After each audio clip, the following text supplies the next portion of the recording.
agaw pansin yung mga bunga ng abukado namin. Ganyan kasi kasalukuyan kadami yung ating napabungang abukado. Actually, nabawasan na nga yan.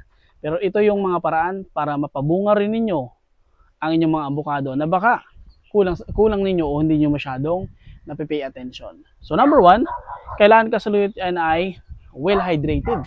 Sa panahon ng pagmumulaklak at mamumunga, kailangan ng saganang tubig, lalo na sa matataas na lugar. Siyempre, yung tubig may dalang nutrients yan.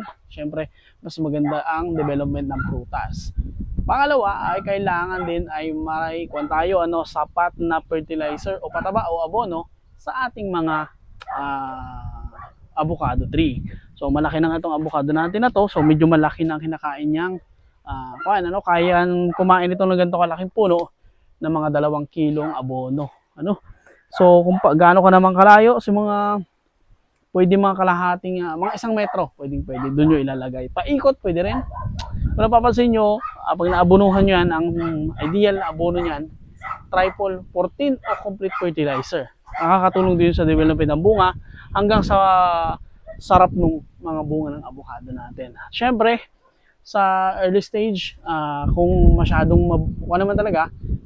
maraming bunga, pwede rin kayo magbawas ng bunga, no? Medyo masakit lang tingnan kasi babawasan natin.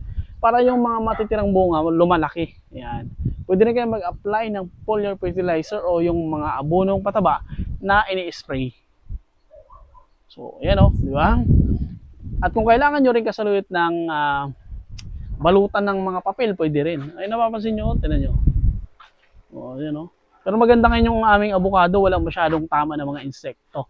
Kasi pwede rin kayong mag-apply, nag-apply din kami ng mga insecticide. Any kind of insecticide, pwede nyo apply niyan, lalo kung sa mga early stage, mga ganito palang kalalaki avocado nyo. Pwede ba yun? So kung napapansin nyo, meron din tayo dito. So may mga variety nga pala na mas mabilis mamunga, medyo may late din. Yan. At syempre, ang isa sa pinakamahalagang kailangan ng avocado natin ay ang sapat na sikat ng araw. Kung napapansin nyo, expose siya sa init na kinakailangan ng avocado para mas maganda ang development, maraming bulaklak, mas matibay ang kapit ng bunga, at syempre masarap na avocado.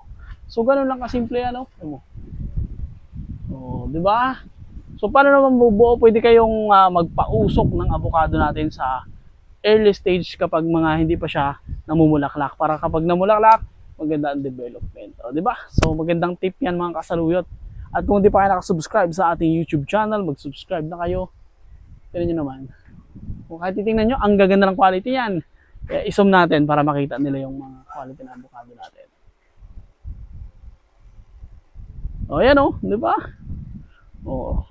Share nyo naman kung may mga avocado kayong hindi namumunga, may mga tanong kayo, pwede natin sagutin. Ay, i-comment nyo lang dyan. Pag may time tayo, sasagutin natin yan o kaya gagawa natin ng videos. Ang dami ng quality. So yun lang, kasaluyot, sana may natutunan kayo sa mga paraan kung paano magpabunga ng avocado. Ito si Mr. Saluyot. Subscribe kayo kung hindi nakasubscribe sa ating YouTube channel. Magandang araw po.